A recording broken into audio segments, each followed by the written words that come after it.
Mari saya ajak kita semua mengangkat tangan bersama-sama. Tuhan, Engkau baik. Terima kasih untuk momen dalam hadirat-Mu, menyembah-Mu. Kami tahu Engkau adalah Tuhan yang bertahta, duduk bersemayam di atas pujian umat-Mu. Kami tahu 2-3 orang berkumpul dalam nama-Mu, Engkau menyatakan diri-Mu. Terima kasih buat damai, sejahtera, sukacita, dan hadirat yang Kau nyatakan. Sebentar kami akan mendengar firman-Mu. Roh Kudus, terangi hati kami, terjemahkan dalam situasi dan kehidupan kami. Kami pulang menangkap pewahyuan, dan itu menjadi sebuah fondasi dan prinsip dalam kehidupan kami. Tolong kami untuk kami bisa mengerti dalam nama Yesus. Semua yang haus dan lapar, katakan amin. Kita berikan tepuk tangan sekali lagi bagi Tuhan. Anda dipersilakan duduk kembali. Shalom Bapak Ibu semua. Sukacita bisa melayani di Gereja Mawar Sharon, Surabaya Barat. Saya tiba di hari Sabtu dan sempat mengikuti conference, AOG Conference. Saya percaya hari-hari ke depan kita dari Gereja Mawar Sharon, Tuhan akan pakai lebih lagi. Bukan hanya di kalangan anak-anak muda, tapi gereja kita secara keseluruhan. By the way, minggu yang lalu Pastor Philip khotbah di Jakarta. Waduh, membludak di mana-mana. Saudara, sel grup kami juga mengalami pertumbuhan selama pandemi. Kemarin kita coba lihat, hitung lagi. Saudara, kita sudah di angka members plus simpatisannya di dalam CG itu sudah di angka 9.000. Jadi kita berharap di hari-hari ke depan kita mau buka di Kelapa Gading. Sebentar lagi dalam waktu sebulan ke depan mungkin setelah Lebaran kita akan buka Gereja Mawar Sharon Kelapa Gading. Dan di waktu bersamaan, tepuk tangan dulu bagi Tuhan. Di waktu yang bersamaan kita akan buka Gereja Mawar Sharon di Cikarang. Jadi ke depan ini buka di 2 tempat. Lalu kemarin waktu Pastor Philip datang di Jakarta, saudara, kita juga sempat keliling-keliling mengintai apakah memungkinkan kita bisa buka di Jakarta Selatan. Saudara, jadi bisa jadi kemungkinan semester kedua ini kita juga bisa open di Jakarta Selatan. So please pray for us yang ada di Jakarta. Semua kita bisa ada juga karena support dari Anda semua. Oke, saudara, hari ini saya sampaikan tema seri berkhotbah. Saya memberikan judul besarnya adalah menantikan janji Tuhan. Di ibadah pertama tadi saya sampaikan bagaimana kita ini di masa-masa kita menantikan janjinya, atau kalau kita ini ada dalam situasi di mana kita terima janji Tuhan, tapi kenyataan dalam kehidupan kita, kondisi situasi yang kita alami, kenyataannya bertolak belakang dengan janjinya. Banyak orang akhirnya imannya menjadi lemah, lalu sikap kita terhadap janji menjadi ragu-ragu, lalu iman kita jadi runtuh. Nah, kita belajar saya bagikan di ibadah pertama tadi di Roma 4 bagaimana Abraham, bapak segala bangsa itu menerima janji tapi ternyata kenyataan berbunyi lain.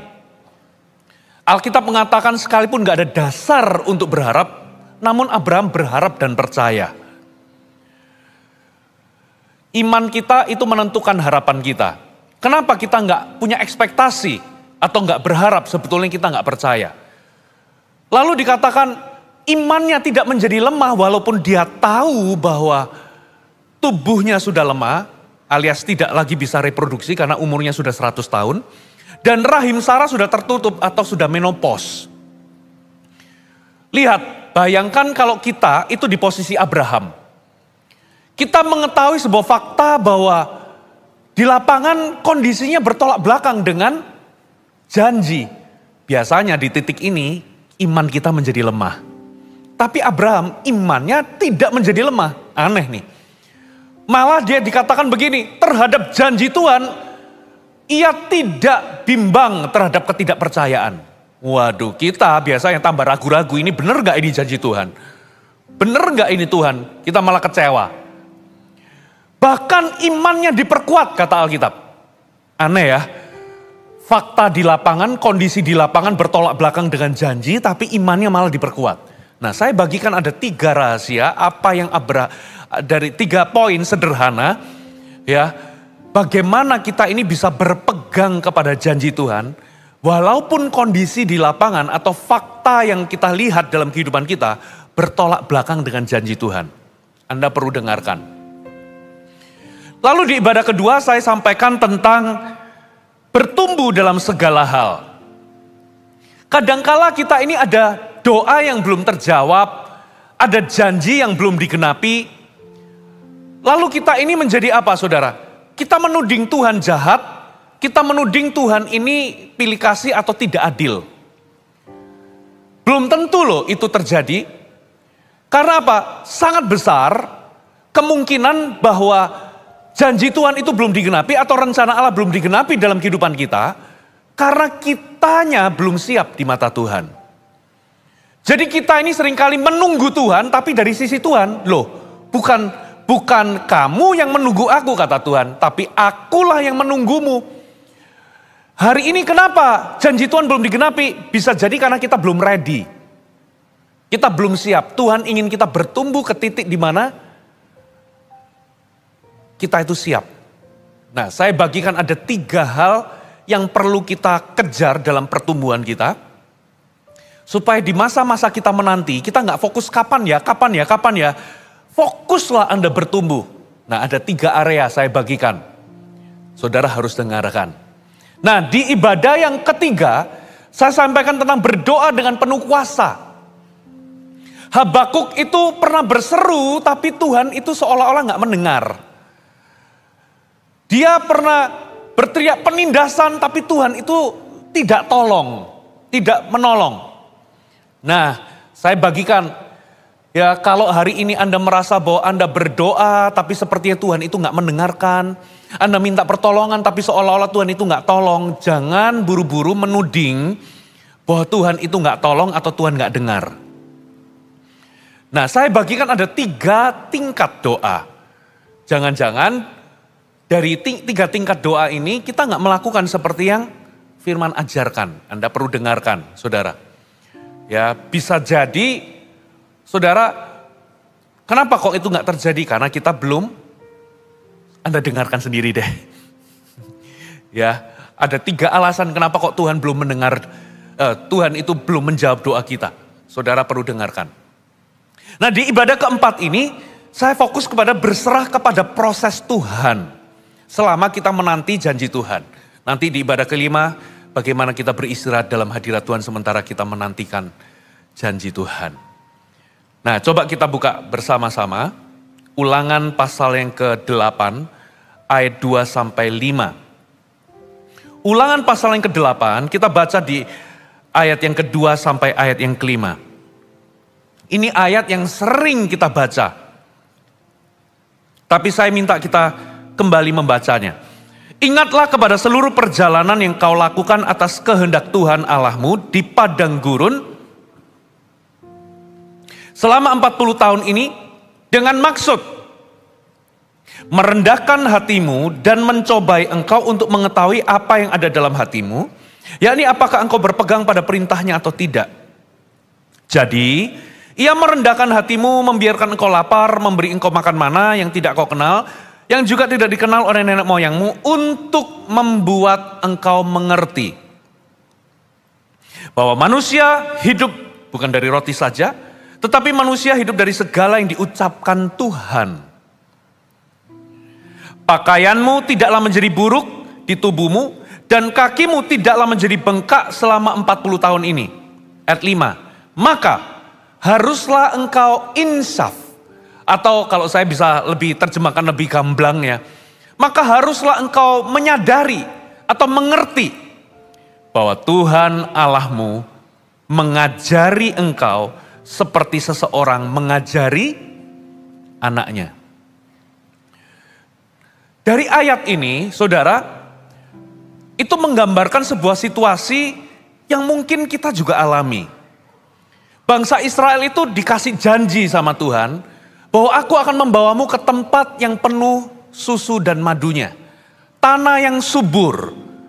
Itulah yang namanya tanah perjanjian. Masing-masing dari kita dalam hidup kita, Tuhan itu punya tanah perjanjian untuk kita.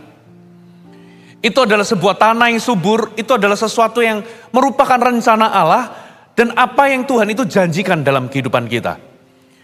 Namun dalam perjalanan menuju ke sana, ternyata bangsa Israel itu masuk ke tempat sementara atau tempat yang sebetulnya itu belum sampai ke tujuan, mereka malah masuk ke tempat yang namanya padang gurun.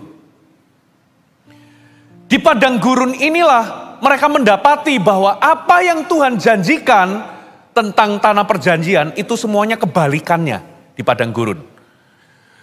Di situ nggak ada tanah subur, di situ nggak ada susu dan madu, di situ kering kerontang, nggak ada air. Jadi ini adalah situasi yang bertolak belakang dengan apa yang Tuhan janjikan. Inilah situasi yang kita namakan for now. Hari ini mungkin Anda merasa bahwa ya sih Tuhan janji sesuatu dalam hidupku, tapi for now itu belum digenapi.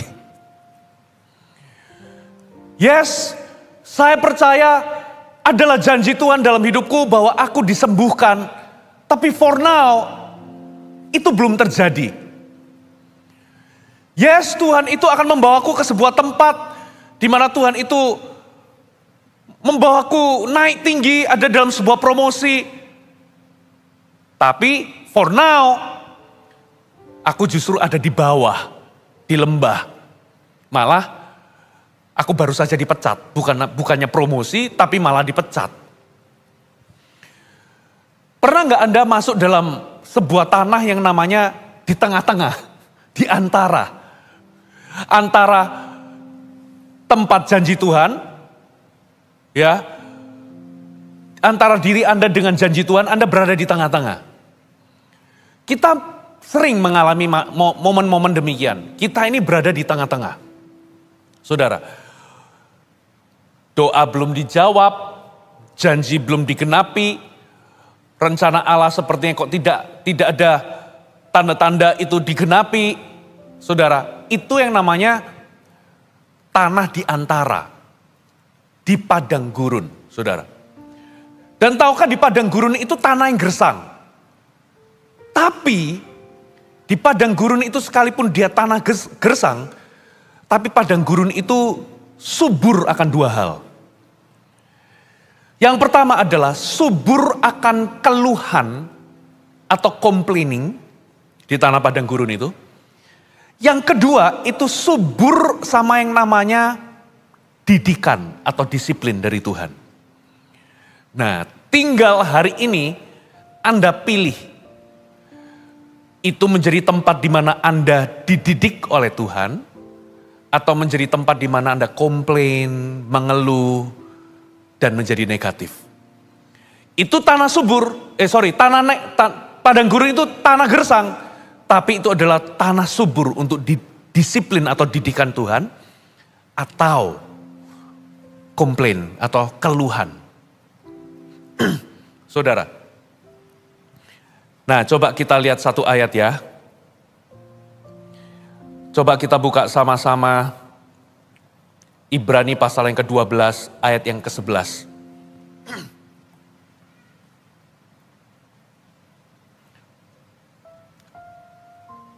Sorry, sebelum kita baca, saya lupa menjelaskan ulangan 8 tadi.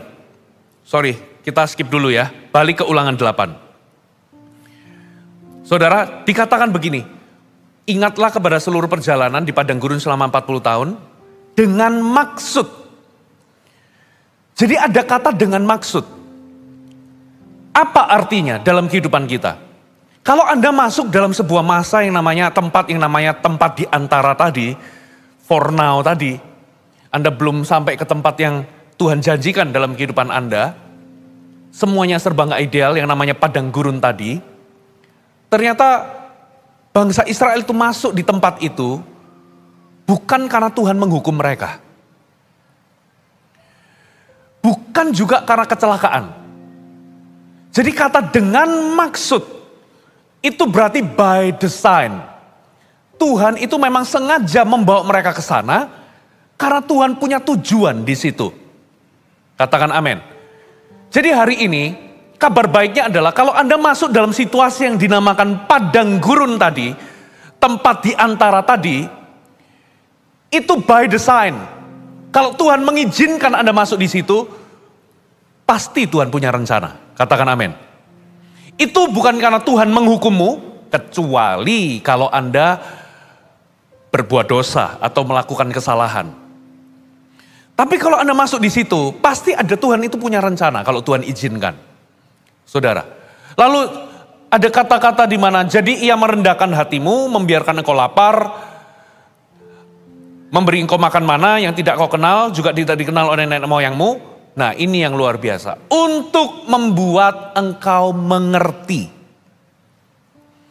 Nah, disinilah ternyata poin utama Tuhan itu membawa mereka masuk ke padang gurun itu by design.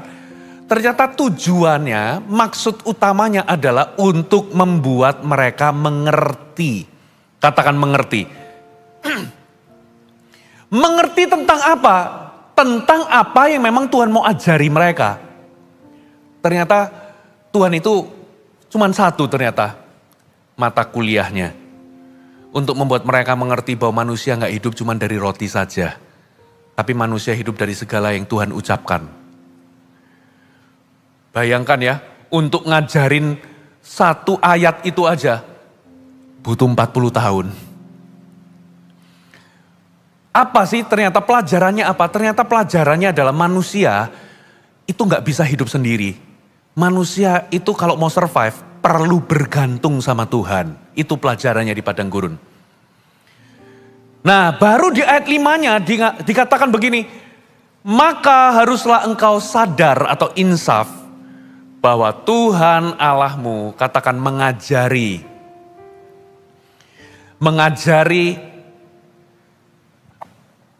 engkau seperti seorang mengajari anaknya.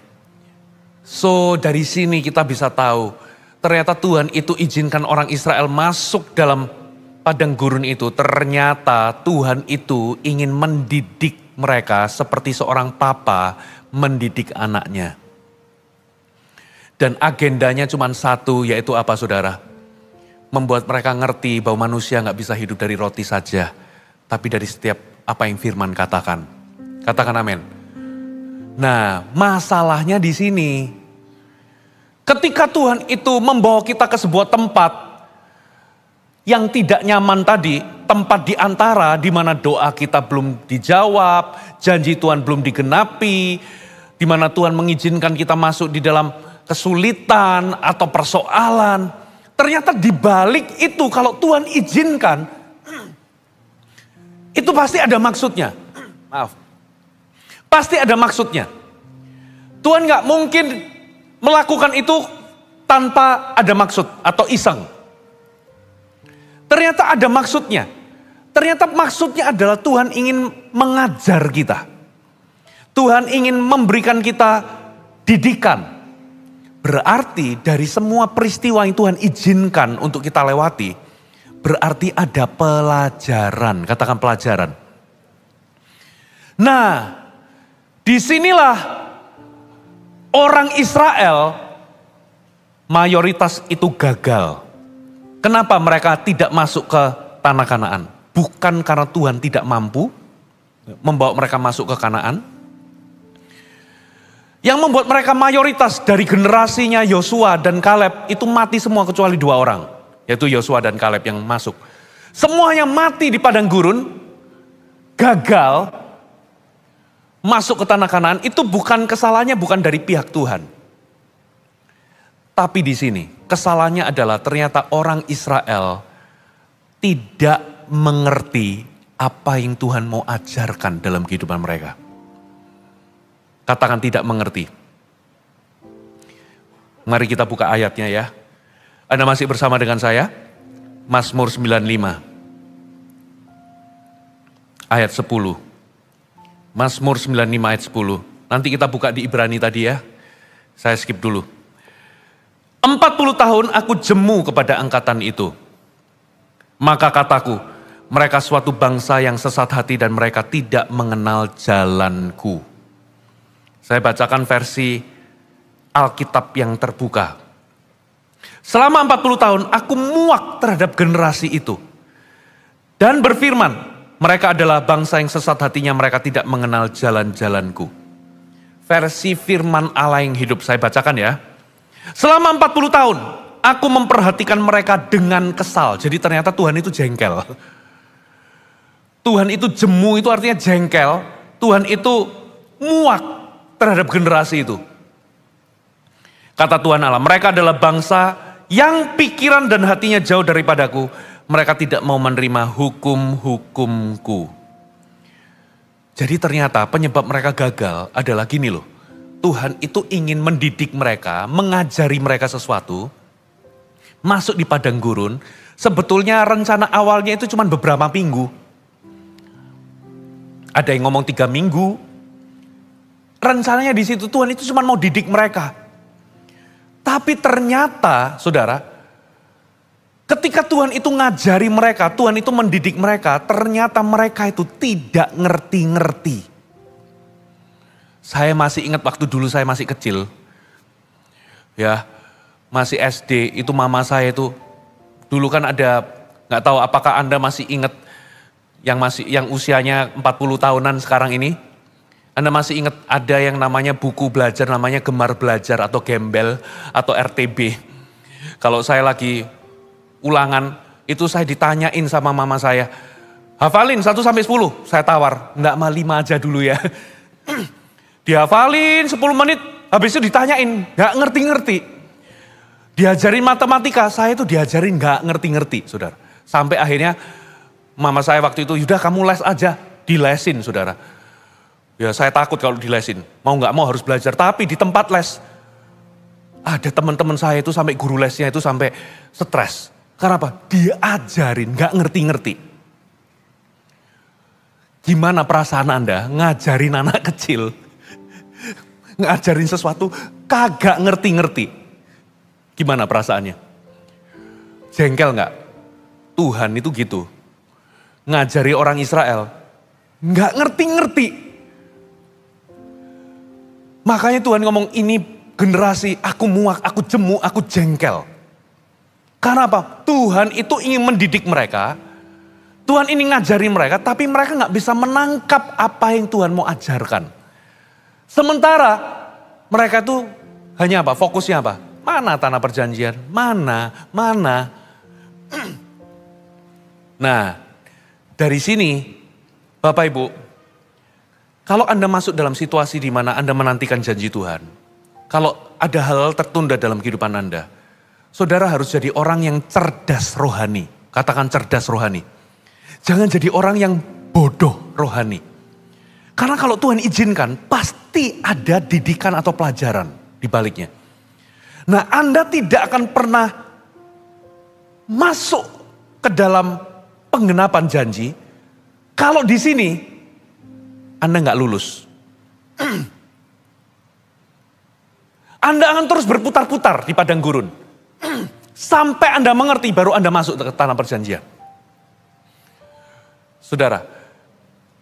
Nah, disinilah banyak orang Kristen salah. Ternyata di balik semua persoalan penderitaan yang Tuhan izinkan, atau hal-hal yang tertunda, doa yang belum terjawab, ternyata ada pelajarannya, katakan pelajaran. Dan Tuhan ingin kita mengerti. Saya mau kasih contoh ya, saya pernah kok rasanya pernah tanya, kalau Anda berjemaat di gereja Mawar Sharon sini, ya, lalu tiba-tiba Anda merasa diberkati oleh pelayanan, lalu Anda ikut CG. Ketika Anda ikut CG, saudara ketemu sama manusia dan Anda akan punya potensi untuk dikecewakan. Nah, ada yang namanya ujian kekecewaan. Ada yang namanya ujian sakit hati. Ada yang namanya ujian ketidakpuasan. Nah, Anda akan ketemu dengan itu. Kalau Anda diizinkan, itu berarti ada pelajarannya. Tuhan mau didik Anda. Katakan amin. Nah, Anda tidak akan masuk ke next level kalau Anda tidak lulus di ujian itu. Kalau respon Anda salah, Anda nggak ngerti Tuhan itu mau ngajarin Anda sesuatu, Anda keluar, pindah CG. Waduh, saya under Pastor Yohanes, CG-nya kurang asik. Orang-orangnya mengecewakan aku. Aku banyak nggak puasnya di situ. Pindah ke CG pendeta yang lain, gembala yang lain. Saudara dengar baik-baik. Anda mau pindah CG dimanapun, Anda akan ketemu sama ujian yang sama. Halo, amin. Anda pindah di CG itu, Anda akan ketemu. Hanya bedanya sekarang, aktornya berbeda tapi dramanya masih sama. Nah, kalau di situ Anda ketemu ujian kekecewaan, ujian ketidakpuasan, ujian apalagi? Sakit hati. Kalau Anda nggak lulus, muter, balik lagi. Udah, Mawar Sharon ini CG-nya. Nggak ideal semua. Anda mau pindah gereja sekalipun, Anda akan ketemu sama ujian yang sama. Tempat kerja juga sama. Bapak Ibu, Anda ada ujian tertentu di tempat kerja. Anda mengira bahwa pindah tempat kerja itu akan menyelesaikan sebuah persoalan. Saudara, Anda mau pindah kerja dimanapun, Anda akan ketemu sama ujian yang sama. Sampai Anda menang dan lulus, baru Anda naik level. Katakan amin. Nah, Tuhan juga sama. Saudara, ada ujian tertentu, ternyata Tuhan itu ingin mendidik kita. Makanya di dalam menantikan janji Tuhan, kita perlu berserah kepada proses. Katakan berserah. Nah, sekarang kita lihat Ibrani pasal yang ke-12.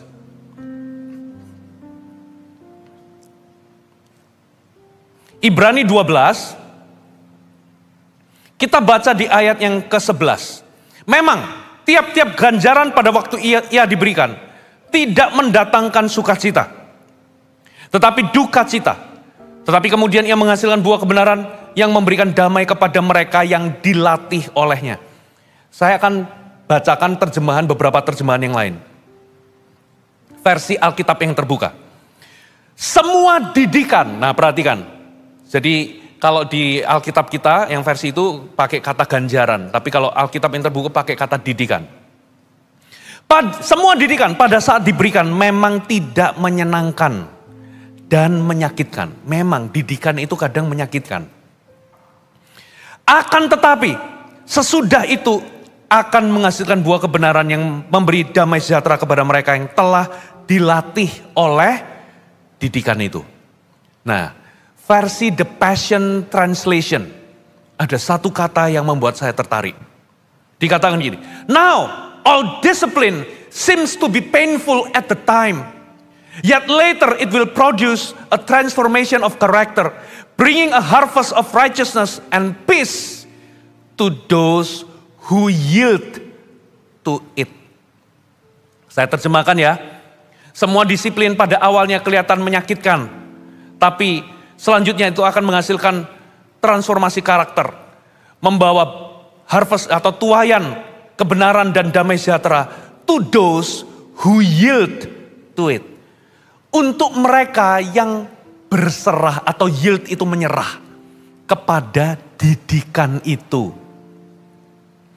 Jadi ketika tangan Tuhan itu mendidik kita lewat situasi kita, lewat padang gurun, lewat hal-hal yang Tuhan izinkan, tangan Tuhan mendidik kita. Nah, kita bisa punya dua respon. Kita resist atau kita yield to it. Kita bisa menolaknya atau kita bisa berserah kepada prosesnya. Yield itu atau menyerah. Nah, kalau Anda resist, di sini Tuhan itu sabar. Saudara, ya kalau Anda menolak ujian, Anda itu SMP 3 menolak ujian. Aku nggak mau ujian. Ya, Anda akan tinggal kelas. Tahun depan, aku nggak mau ujian. Tinggal kelas. Ya, pihak sekolahnya akan sabar. Kenapa? Dia terima uang sekolah terus dari Anda. Yang rugi siapa? Yang rugi kita. Kita kehabisan waktu. Penggenapan rencana Allah nggak pernah terjadi dalam hidup kita.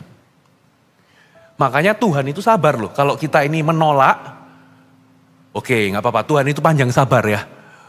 Ususnya panjang. Tapi yang rugi adalah kita. Saudara akan muter di hal yang sama. Tapi bedanya kalau Anda yield menyerah, sekali Anda lulus, Anda lewati proses itu, Anda akan masuk satu persatu dalam penggenapan janji Tuhan. Katakan amin. Nah makanya pernah nggak saudara lihat ada orang itu berputar-putar di masalah yang sama. Bertahun-tahun. Berputar-putar, muternya ya isu yang sama. Nggak pernah breakthrough, nggak pernah naik level, muter-muternya di isu yang sama, di masalah yang sama. Hanya mungkin konteksnya atau dekorasinya berbeda. Tapi sebetulnya itu adalah pelajaran yang sama yang diulang. Tapi dia nggak ngerti-ngerti. Dia nggak ngerti, nggak paham, akibatnya nggak lulus, muter terus bertahun-tahun. Itulah sebabnya kita melihat ada orang Kristen tertentu. Kenapa ya kok nggak ada terobosan? Kenapa kok hidupnya gitu-gitu terus? Kenapa ya nggak ada kedewasaan? Karena apa? Simple. Karena dia resist. Tengok kanan kiri, berserahlah pada proses. Amin. Yield to it. Yield itu menyerah kepada didikan itu. Nah, sekarang apa sih penyebabnya kita ini nggak ngerti-ngerti sama pelajaran atau didikan yang Tuhan itu mau berikan?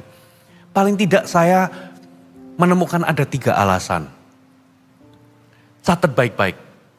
Yang pertama adalah kita masih kekanak-kanaan. Katakan kekanak-kanaan. Ibrani pasal yang ke-5 ayat 11 sampai 14. Ibrani 5 ayat 11 sampai 14. Perhatikan tentang hal itu. Banyak yang harus kami katakan tetapi yang sukar untuk dijelaskan. Karena kamu telah lamban dalam hal mendengarkan. Sebab sekalipun kamu ditinjau dari sudut waktu sudah seharusnya menjadi pengajar. Tapi kamu masih perlu diajarkan asas-asas pokok dari penyataan Allah. Kamu masih memerlukan susu, bukan makanan keras. Sebab barang siapa masih memerlukan susu.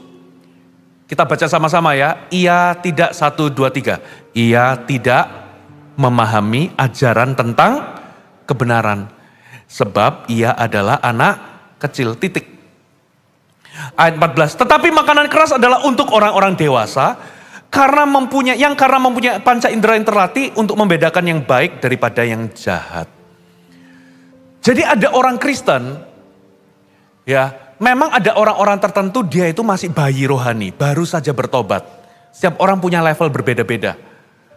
Ya, nah untuk orang yang bayi rohani ini, ya memang itulah waktumu, waktunya minum susu, nggak apa-apa. Masuklah ke CG, nanti ada pemimpin yang akan memberikanmu susu, mengayomi, membesarkan. Tapi ada orang-orang Kristen yang disebut yang dimaksud di ayat ini. Seharusnya kamu itu dari sudut waktu, harusnya sudah waktunya makan makanan keras. Harusnya bukan bayi, tapi ternyata masih anak kecil. Buktinya dari mana? Mereka hanya bisanya minum susu, tapi nggak bisa makan makanan keras. Maksudnya makanan keras itu apa? Khotbah yang keras? Tidak. Makanan keras itu bicara soal kebenaran yang solid. Nah, jadi tentang ajaran kebenaran dia nggak bisa paham. Nah, pernah nggak saudara di dalam dunia pemuridan ya, saya pernah loh ketemu sama orang, saya tegur. Gitu ya, tapi dia nggak bisa paham kenapa dia ditegur. Dia nggak bisa punya gambaran kenapa kok ditegur, apa bahayanya kalau kamu lanjutkan. Di titik itu memang sudah mentok, dia nggak bisa ngerti. Mau coba dijelasin nggak ngerti, yang ada malah salah paham. Pemimpin jahat, gitu loh. Saya pernah digituin, ya, nggak bisa paham ajaran kebenaran di baliknya. Baru setelah beberapa saat gitu ya, ketika terjadi sesuatu baru dia ngerti. Baru dia ngerti, maksudnya Pastor Fuji itu tegur aku waktu itu, sorry ya kok kalau saya ngelawan. Saya baru ngerti, tapi waktu saya tegur itu, sama sekali gak bisa ngerti. Pernah nggak Anda coba jelaskan ke anak kecil tentang apa ya? Tentang bulan, bintang, tata surya ke anak masih umur 2 tahun. Gampang nggak coba jelasin? Sulit. Makanya kita ini, ya udah kita kasih susu aja. Maksudnya susu apa? Kita jelaskan tentang bulan itu kalau malam dia itu bangun. Matahari kalau pagi dia itu bangun. Jadi kalau pagi bulannya tidur, mataharinya bangun. Kalau malam matahari tidur, bulan bangun. Tapi coba kalau kita jelaskan ke anak 2 tahun. Nah, bumi itu berotasi terhadap dirinya sendiri, lalu berevolusi terhadap matahari. Makanya ada ini 24 jam, ada 1 tahun itu. Mereka nggak bisa paham. Karena apa? Masih anak-anak. Bapak Ibu. Nah, alasan kenapa kok kita ini Tuhan mendidik kita tapi kita nggak ngerti-ngerti. Sangat besar kemungkinan karena kita masih memegang sifat kekanak-kanaan. Saudara, kita childish. Paulus satu kali ngomong, ya ketika aku beranjak dewasa aku meninggalkan sifat kekanak-kanaan itu. Dulu waktu aku kanak-kanak, aku berpikir seperti kanak-kanak, merasa seperti kanak-kanak, berpikir seperti kanak-kanak. Tapi setelah aku beranjak dewasa, aku meninggalkan. Katakan meninggalkan. Meninggalkan itu berarti keputusan pribadi. Katakan amin. Meninggalkan atau melepas, itu adalah keputusan pribadi untuk kita meninggalkan. Saudara, selama kalau kita ini pegang sifat kekanak-kanaan, saudara, ada orang tertentu itu pokoknya gak mau kalah. Nah, kelihatan tuh kekanak-kanaan. Ya, kita ini punya sifat-sifat begitu. Nah, ketika Tuhan ajarkan kita sesuatu, ternyata Tuhan itu mau mendidik kita. Supaya kita bisa mengerti apa yang Tuhan mau ajar, kita harus meninggalkan sifat kekanak-kanaan. Katakan amin. Yang kedua, alasan yang kedua adalah kekerasan hati. Katakan kekerasan hati. Kita nggak perlu buka ayatnya ya. Di Markus 8 ayat 14 sampai 21. Intinya satu kali, Yesus itu mengadakan banyak mujizat, menggandakan 5 roti 2 ikan, memberi makan 5.000 orang, lalu beberapa hari kemudian, Yesus menggandakan dari 7 roti memberi makan 4.000 orang. Sementara itu, ternyata murid-murid ketika melanjutkan perjalanan lupa bawa bekal rotinya. Di dalam perjalanan mereka saling menyalahkan satu sama lain. Waktu itu Yesus lagi ngomong tentang sebuah kebenaran. Hati-hati sama ragi orang Farisi atau lagi Herodes. Murid-murid ketika tahu Yesus ngomong begitu, murid-murid senggol-senggolan sambil saling menyalahkan. Ini Tuhan menyindir kita gara-gara kita lupa bawa roti. Nanti kita kalau jalan gak ada bekal, cuman 1 roti aja kita bawa, nanti kita mau makan apa? Jadi mereka bertengkar satu sama lain. Tuhan waktu denger itu, Tuhan ngelus dada. Yesus ngomong begini, belum jugakah kamu paham?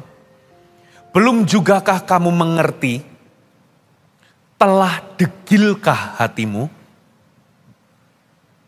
Degil itu artinya keras. Jadi yang membuat kita ini gak bisa mengerti, gak bisa paham, Tuhan itu mau ngajar apa dalam hidup kita? Karena hati kita degil atau keras. Bayangkan loh, murid-murid Yesus itu lihat mujizat, diulang 2 kali penggandaan roti. Sementara mereka lupa bawa roti, masa sih mereka itu masih khawatir berjalan sama Yesus? Gara-gara lupa bawa bekal. Mereka masa khawatir bakal makan apa nanti? Padahal sudah lihat mujizat di depan mata mereka. Makanya Yesus ngomong, kamu ini kok gak ngerti-ngerti. Degil kamu hatinya. Keras.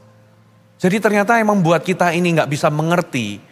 Ketika kita masuk dalam proses adalah kita mengeraskan hati kita. Kita menjadi degil. Saudara. Yang ketiga. Anda masih bersama saya, amin? Semangat semua. Yang ketiga adalah karena kita ini salah yang namanya fokus. Katakan fokus. Sering ketika kita lewati masalah, kita ini cenderung kapan masalahnya diangkat. Sama Tuhan itu begitu. Kapan aku bisa keluar dari masalah ini? Tuhan, kapan jawaban doaku ini? Tuhan, kapan janji Tuhan ini digenapi? Kita fokus sama kapan. Kita buru-buru. Kita harus belajar sebetulnya dari orang Israel. Waktu Tuhan didik mereka, bukannya mereka memahami dan ngerti, tapi mereka malah komplain. Kapan, terburu-buru sampai di titik mereka itu bikin patung anak lembu emas untuk membawa mereka keluar dari padang gurun, masuk ke tanah perjanjian. Karena apa? Ternyata fokus mereka cuma satu.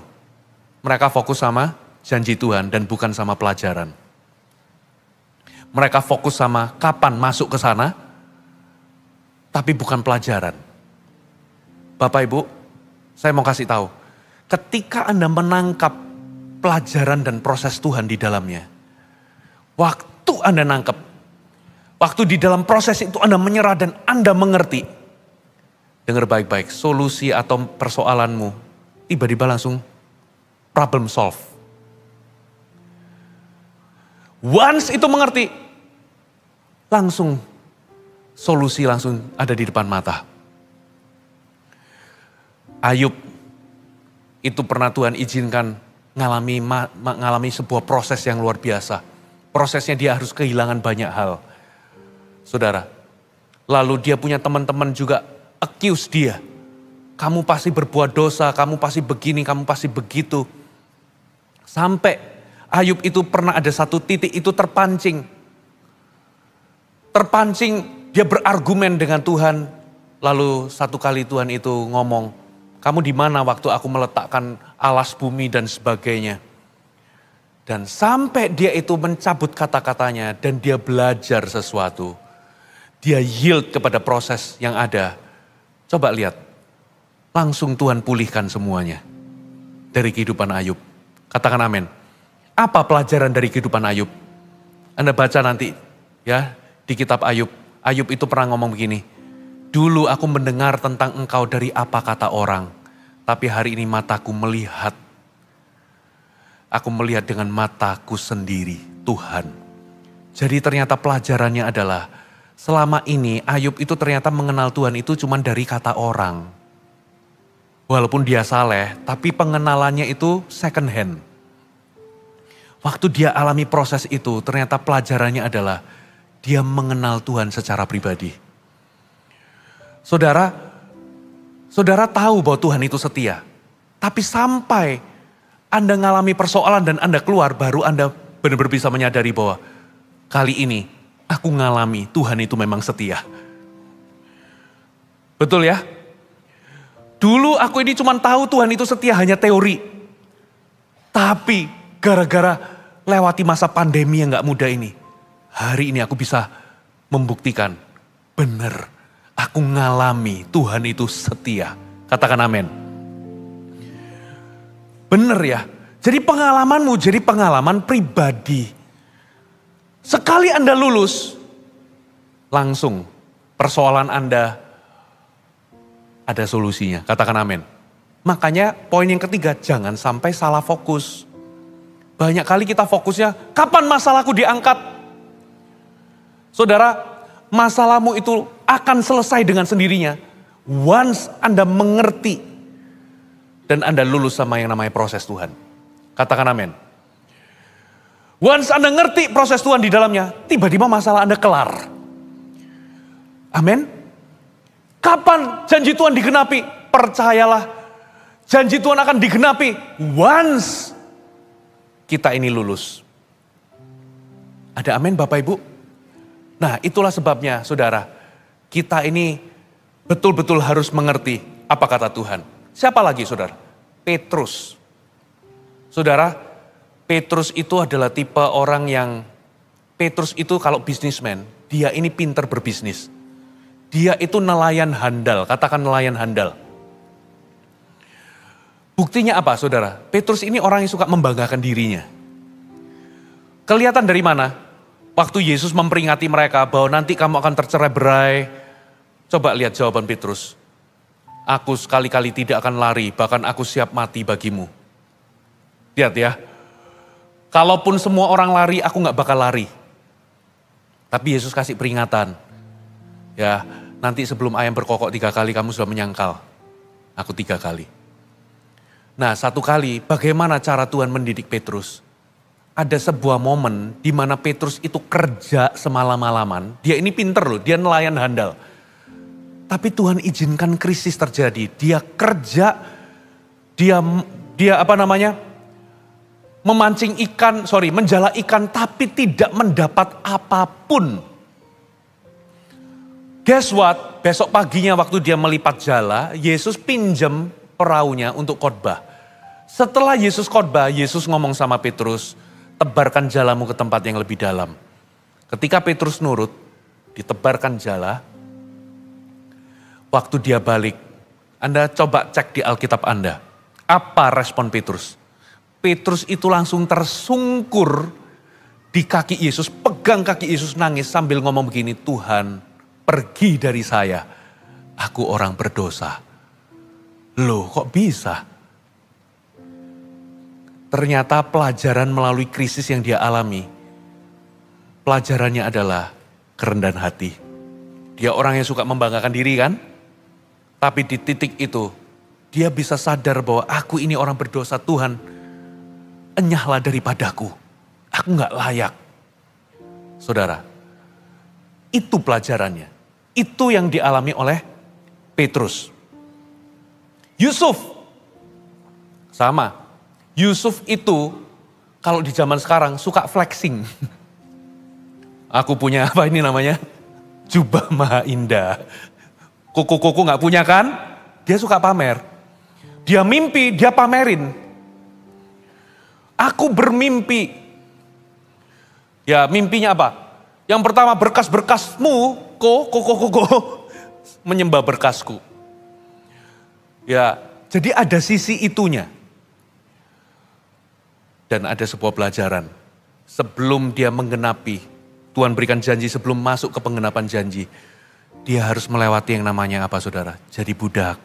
Mau dibunuh, dilempar di sumur, dijual, jadi budak di rumah Potifar, difitnah, masuk ke penjara.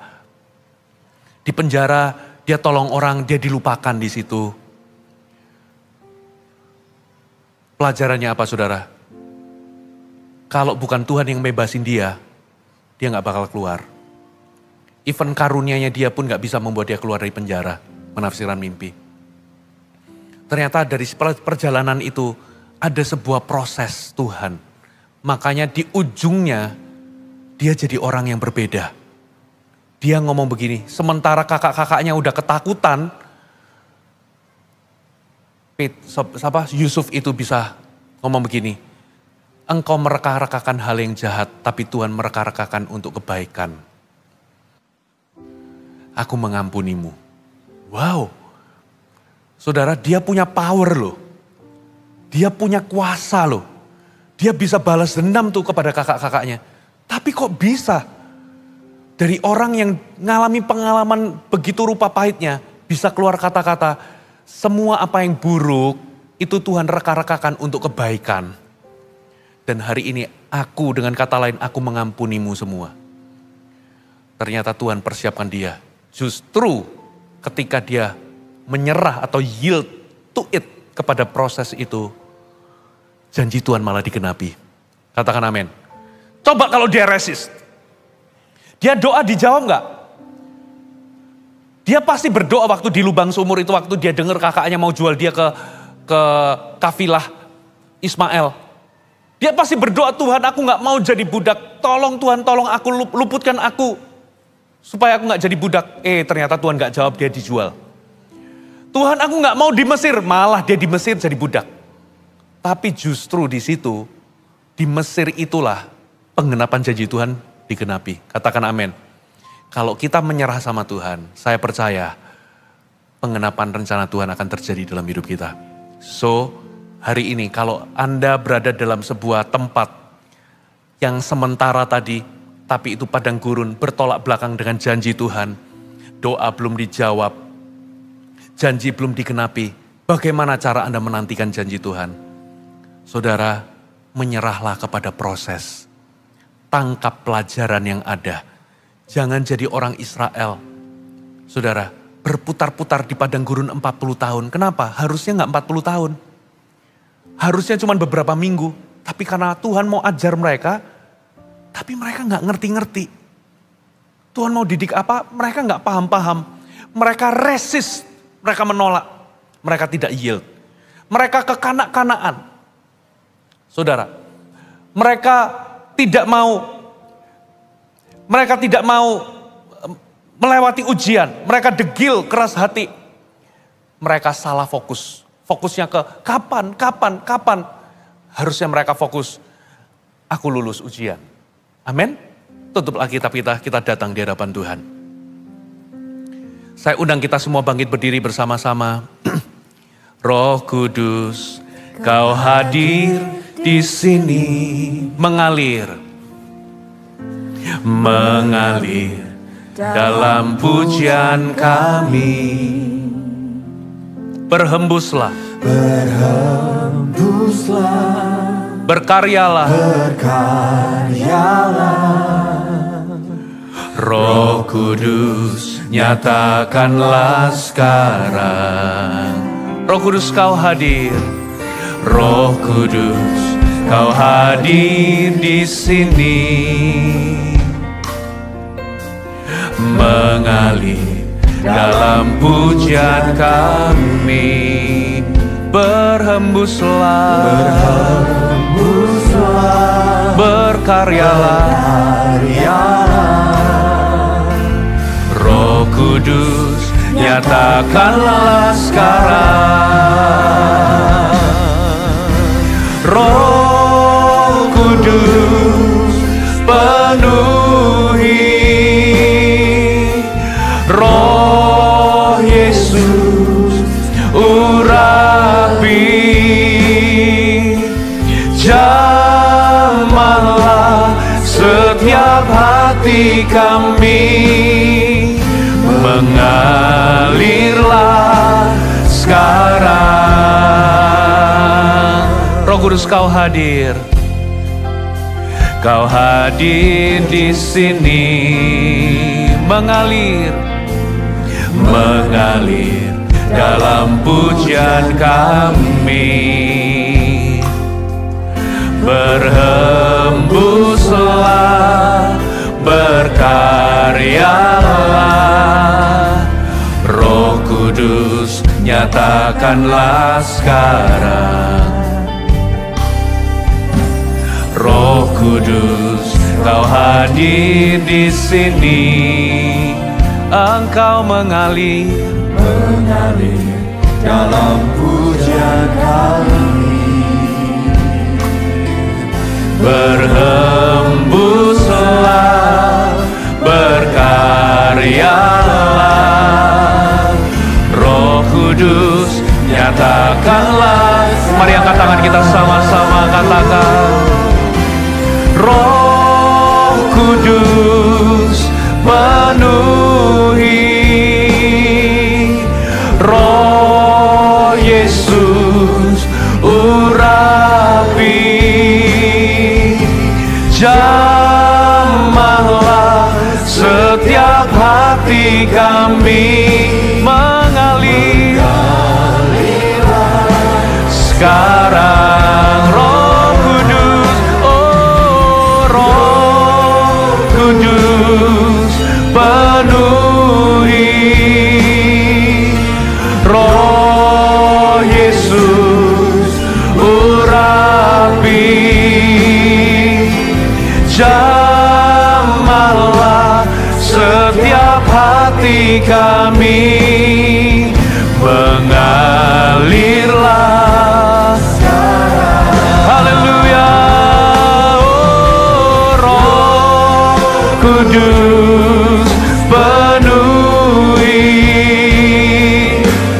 Roh Yesus, urapi,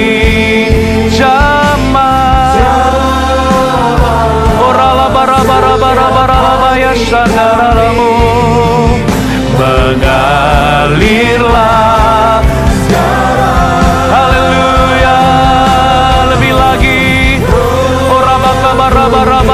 ya shandara la bara bara bara la bara la base. Ora la baya sandara la baya ralamo.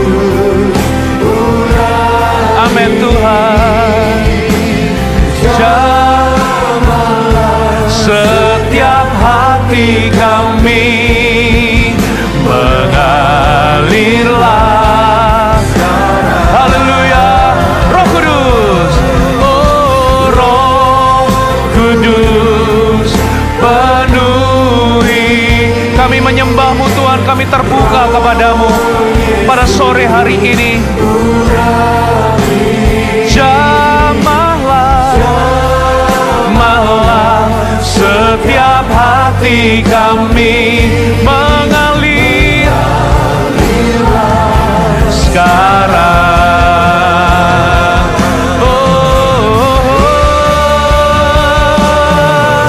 Roh Kudus, penuhi. Roh Yesus, urapi.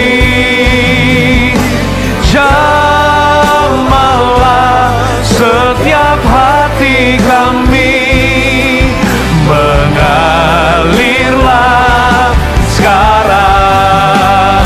Roh Kudus, Roh Kudus, penuhi. Roh Yesus, urapi.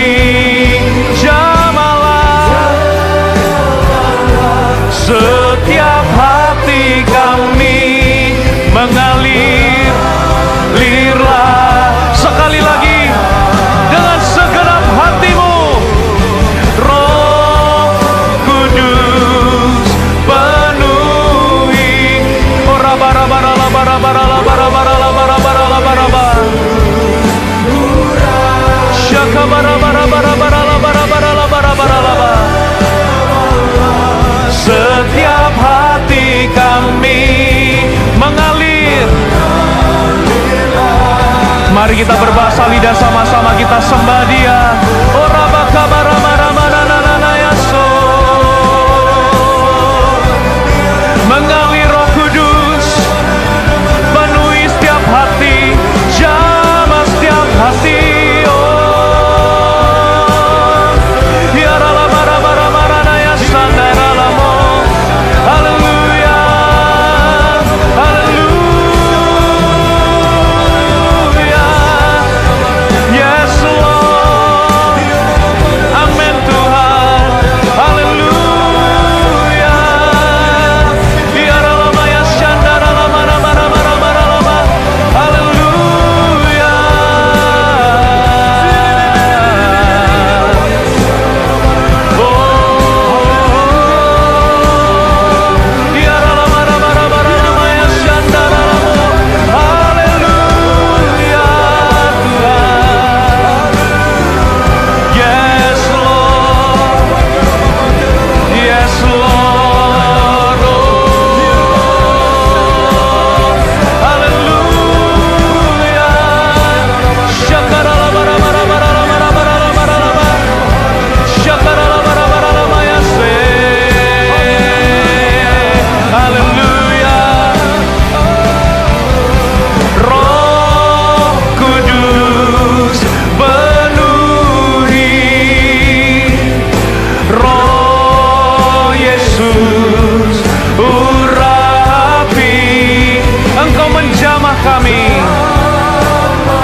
Setiap hati kami, mengalirlah sekarang.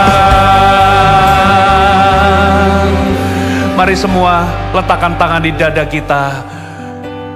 Bapak Ibu Saudara, kalau Tuhan mengizinkan Anda masuk di tempat yang namanya tempat di antara posisi Anda hari ini dengan janji Tuhan. Tempat ini bertolak belakang dengan rencana Allah atau janji Tuhan yang Tuhan nyatakan.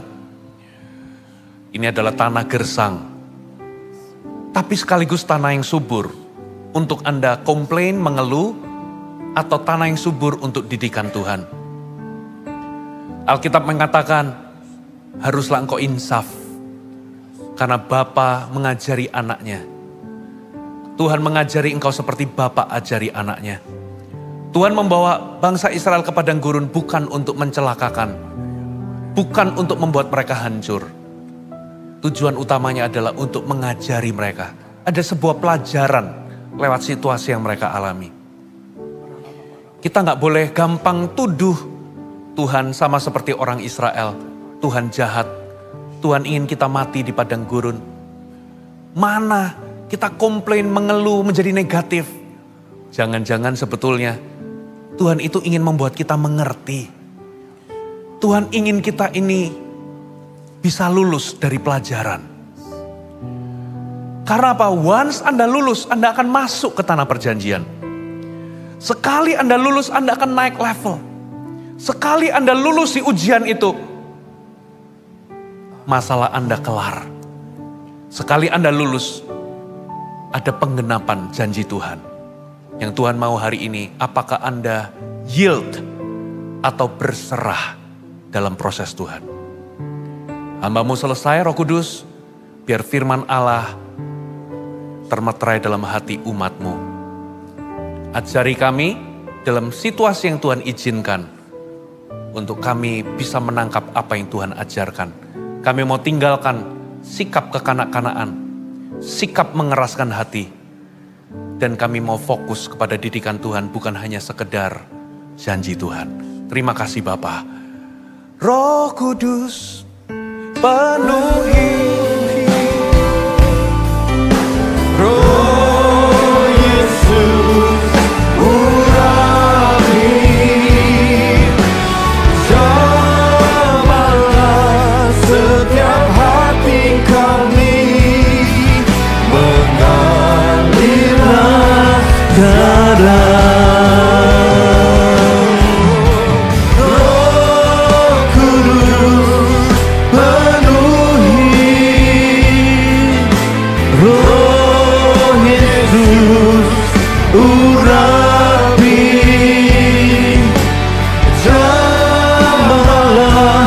Setiap hati kami